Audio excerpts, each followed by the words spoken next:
Imagina só o seguinte cenário, onde você trabalha numa empresa que produz canecas e você é o cara que projeta o modelo dessas canecas. Aí você vai lá e faz um modelo de caneca novo e você pega e posta na internet para os seus clientes o novo modelo de caneca. E aparentemente esse review ele teve várias respostas extremamente positivas sobre esse modelo de caneca específico. Aí o dono da empresa vê esses resultados e ele começa a fazer pressão em você para que esse produto, quando for lançado, ele venda bem. E ele te coloca mais pressão ainda porque ele está levando em consideração que os últimos produtos, as últimas canecas dessa empresa, não foram tão bem aceitas assim pelos seus clientes e teve várias reclamações. Essa história da caneca poderia ser facilmente uma analogia para a vida do James Gunn na Warner atualmente. E eu vou te mostrar nesse vídeo que James Gunn é de longe o profissional que mais sofre pressão no mainstream hoje em dia. Não só com fatos, mas também com números. Então prepara aí que começa agora a resenha nerd. Olá, meu nome é Iago Maia, seja bem-vindo ao meu canal. Se você ainda não é inscrito, por favor, se inscreva. Ninguém do YouTube trouxe essa comparação e esses números que eu vou te passar hoje, então merece a sua inscrição sim. Mas caso você não queira se inscrever, tudo bem, eu respeito, né? Eu respeito você ser um babaca. Não se esquece de me seguir no Instagram também, @IagoComMiopia, comédia nerd quase todos os dias. Vamos pro vídeo agora. Recentemente foi lançado o trailer do Superman, disso aí vocês já sabem.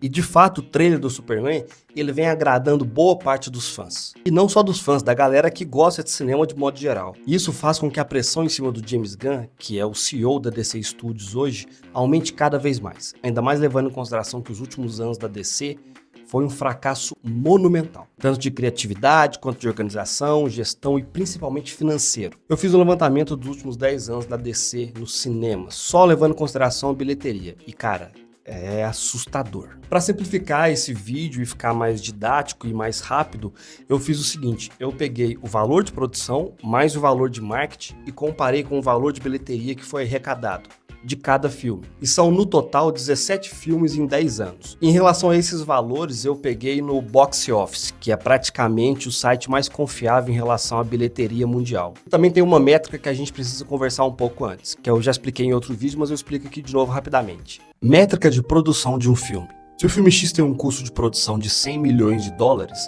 vai ser acrescentado a esse filme metade do valor de produção para poder ser trabalhado o marketing do filme.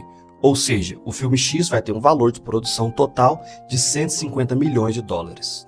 Métrica de bilheteria mundial. A maioria dos filmes em Hollywood trabalha com a métrica de distribuição do ingresso 50-50, ou seja, 50% do valor do ingresso fica para o cinema pelo qual você está assistindo o filme e os outros 50% vai de fato para o estúdio. Se o filme X teve uma bilheteria mundial de 600 milhões de dólares, o repasse que o estúdio vai ter é na casa de 300 milhões de dólares. E se você pegar o valor de repasse para o estúdio, que é de 300 milhões de dólares, menos o valor de produção total do filme, que é de 150 milhões, você vai ter um rendimento de 150 milhões de dólares, que é exatamente o lucro total que esse filme vai ter com bilheteria.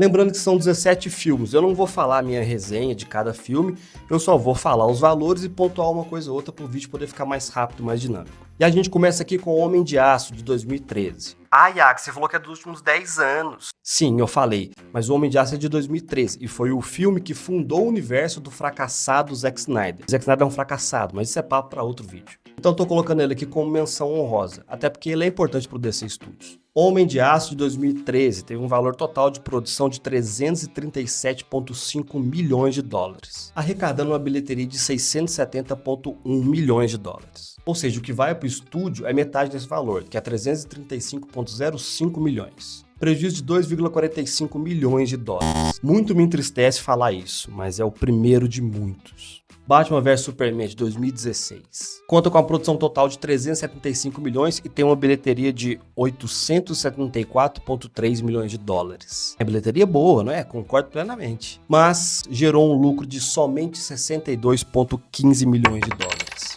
São os dois principais heróis de todos os tempos e 62 milhões de dólares de lucro. Isso já mostrava pra gente um pouco do que seria esse universo. Esquadrão Suicida de 2016, o filme do David Ayer, esse castelo de cocô monumental. Teve orçamento total de 262,5 milhões e arrecadou uma bilheteria até boa, viu? 749,2 milhões. Olha, para um filme do Esquadrão Suicida, ou seja, o trailer vendeu bem, né? Com isso, o repasse do filme foi de 374,6 milhões, dando um lucro de 112,1 milhões. Quem diria, né? Filme ruim também da bilheteria. Mulher Maravilha de 2017, um fenômeno, um filme com produção total de 223,5 milhões, uma bilheteria de 823,9 milhões de dólares, gerando um lucro de 186,45 milhões. Eu já adianto pra vocês que esse é um dos filmes que mais deu lucro para DC nos últimos 10 anos. Liga da Justiça, do Joss Whedon / Zack Snyder, um filme que junta todos os grandes heróis da DC e também um dos grandes vilões que a DC tem. Um filme que é garantia de sucesso, com um orçamento total de 450 milhões de dólares, gerando a bilheteria astronômica de 661,3 milhões. E um prejuízo de 119,35 milhões. Meu amigo. Ai... Essa caneca tem que salvar muita gente, viu? Agora a gente pula para 2018, Aquaman, o primeiro grande sucesso da DC Studios, com orçamento total de 300 milhões, com a bilheteria de 1,152 bilhões de dólares, um absurdo, gerando um lucro de 276 milhões. A gente até achava que poderia dar um lucro maior na época, mas fazer filme que se passa debaixo d'água em relação a efeitos visuais é bem caro. E a gente percebeu dentro desse universo da DC que efeitos visuais não foi muito forte dessa galera, né? O Apocalipse e o Lobo da Steppe tá aí pra mostrar isso pra gente. Em 2019 temos Shazam, com orçamento total de 151 milhões de dólares e uma bilheteria de 367,7 milhões, gerando um lucro de 33,35 milhões, né? Sim, relativamente pequeno para eles, mas para quem não tem nada, a metade é o dobro. Ainda em 2019 temos o grande sucesso da DC Studios. O filme chegou e surpreendeu todo mundo. O filme que fazia tudo de diferente que a gente estava acostumado dentro do universo de heróis. Quem diria que às vezes ousar faz bem, né? Coringa. Com a produção total de míseros 82,5 milhões, Coringa faturou mais de 1 bilhão, gerando um caminhão de dinheiro de 456,5 milhões de dólares. Quem disse que dinheiro não compra tudo, né? Esse caminhão de dinheiro comprou justamente os ideais e a moralidade de Todd Phillips, que foi o diretor desse filme. Porque logo após esse filme sair e ser um sucesso de crítica, ele veio a público e disse que não teria o 2, porque a história do Arthur Fleck já foi contada. Mas a gente sabe o final dessa história, né? Coringa 2 veio e tá nessa lista e ele não vai aparecer como verdinho aqui embaixo, não. 2020 a gente começou a nossa época de pandemia, né? Triste fato. Mas vale colocar aqui, até porque ele também foi lançado no cinema. Então, querendo ou não, o faturamento de bilheteria ele teve. E a única coisa que eu tô levando em consideração aqui é bilheteria. Sem produtos licenciáveis e sem locação nos streams ou no YouTube. Até porque o maior faturamento que um filme pode fazer hoje em dia ainda é no cinema. Aves de Rapina, um filme da Arlequina. Com a produção total no valor de 126,75 milhões, Aves de Rapina teve uma bilheteria mundial de 205,5 milhões de dólares, gerando um prejuízo de 24 milhões. Mulher Maravilha 1984, esse filme que é bem ruim, ele foi lançado com valor de produção alto, 300 milhões, tendo uma bilheteria de 169,6 milhões. Bilheteria baixa, o repasse é mais baixo ainda e o prejuízo ele é maior, tomando prejuízo de 215 milhões de dólares. Facada. Ainda dentro da pandemia, temos O Esquadrão Suicida de 2021, filme dirigido por James Gunn. Com valor de produção alto, 277 milhões, O Esquadrão Suicida teve uma bilheteria de 168,7 milhões, tomando prejuízo de 193,15 milhões. Mas em defesa do Papai Gunn, o filme é bom. E você sabe disso. Já em 2022, a gente tem o meu filme predileto da DC nos últimos 10 anos, The Batman. O filme de valor total de produção de 285 milhões teve a sua bilheteria de 772,3 milhões. Bilheteria alta, mas o lucro não foi tão alto assim, 101,15 milhões. E foi um sucesso a ponto de garantir uma série do Pinguim. O personagem que é série B dos vilões do Batman conseguiu ter uma série na HBO Max. E que série, viu? Uma das melhores séries de 2024. Meu amigo, daí pra frente é só ladeira. Daí pra frente é sentar, depois deitar em posição fetal e eu imagino a Warner chorando debaixo da cama escondido. Adão Negro com um valor altíssimo de 330 milhões de dólares e uma bilheteria pífia de 393,4 milhões. The Rock ainda tentou esconder a planilha com os custos do filme, mas não deu para esconder que o prejuízo foi de 133 milhões de dólares. The Rock ainda falou que ia ser o melhor filme e ia implementar uma nova hierarquia na DC, mas é o famoso muita mídia e pouco futebol. Shazam 2, Outro Castelo de Cocô, teve a produção total de 165 milhões, arrecadou uma bilheteria de 134,1 milhões e um grande prejuízo de 97,95 milhões. E o Zachary Levi chorando em live.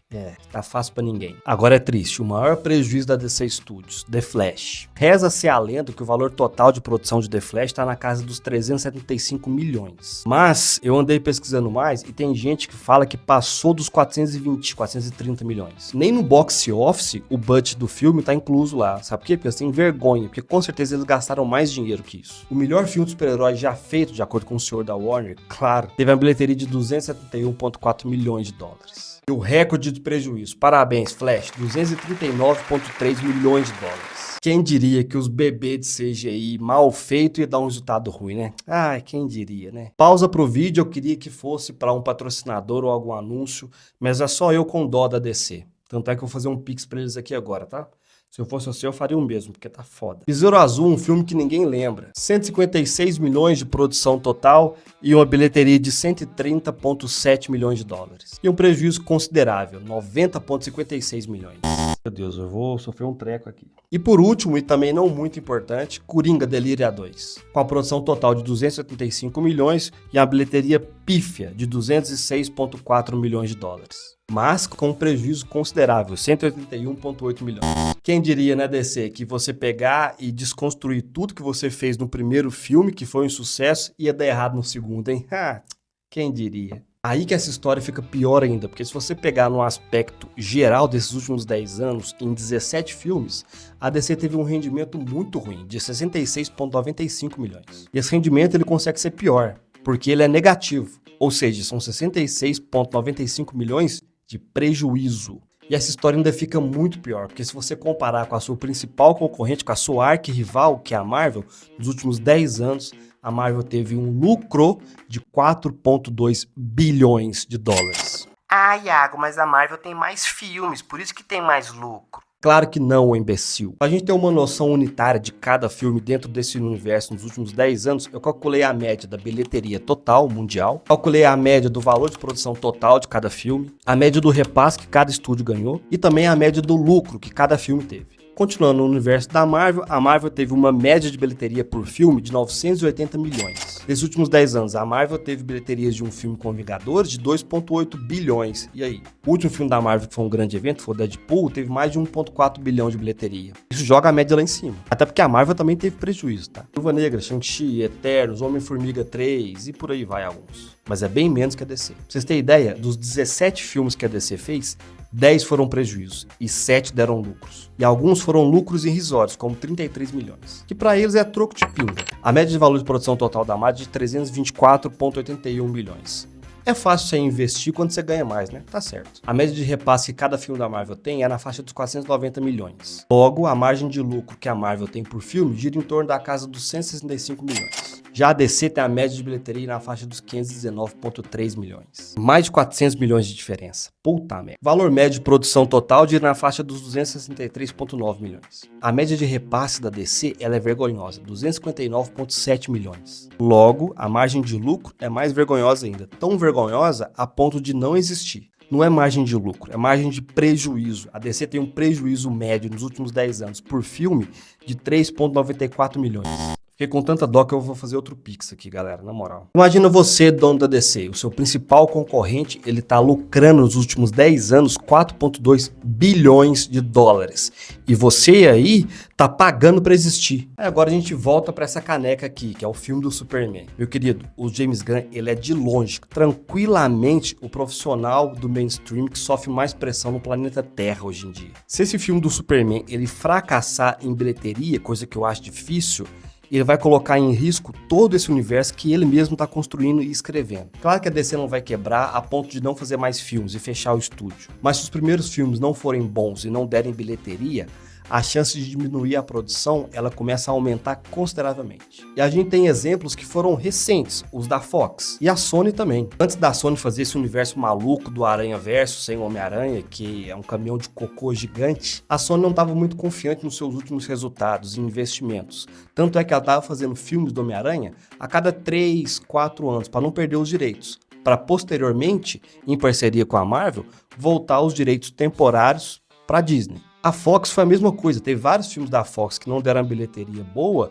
então eles congelaram o universo. Eu lembro que teve uma época que a Fox estava fazendo filme a cada 5 anos, justamente porque em contrato, se eles não fizessem filmes a cada 5 anos, eles iam perder os direitos desses heróis. Eles faziam uma bosta para poder ter o direito de ter esse personagem e fazer mais bosta deles depois. Que foi justamente os últimos Quarteto Fantástico. E alguns X-Men também. Essa pressão ela só aumenta levando em consideração que a cabeça pensante por trás da DC hoje é um cara que fez muito sucesso na sua concorrente. Em teoria, ele tem a fórmula para poder dar certo as coisas funcionarem e voltar a dar uma bilheteria boa. E toda Hollywood, todo o mercado enxerga que o único cara que consegue reestruturar um universo compartilhado é de longe o James Gunn. Não tem ninguém no mercado que consegue fazer isso melhor que ele. Até um pouquinho antes da crise dos roteiristas ali, já tinha uma certa crise de criatividade. A fórmula Marvel já estava começando a cansar, fora os grandes eventos. Gerando assim a saturação do gênero, que a gente já falou aqui e todo mundo já falou já. A Marvel ainda tem uma crise de organização interna,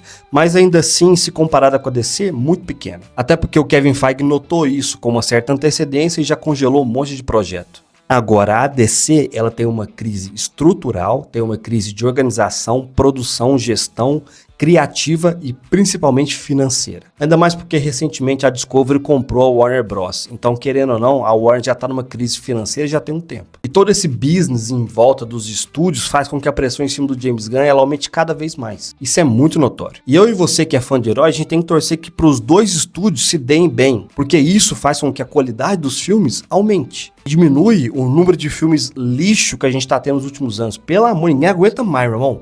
Véi, na moral, não dá. Os últimos filmes que vem aí, meu Deus, Madame Teia, Homem-Formiga 3, puta, Adão Negro, puta merda, Adão Negro é ruim demais. Querendo ou não, eu acho que o Superman do James Gunn, ele vai ser um sucesso de bilheteria, mesmo se o filme ele for ruim. Muito por causa do hype que ele conseguiu criar com o trailer. E lógico que vai ter vários trailers ainda depois desse trailer que a gente teve recente.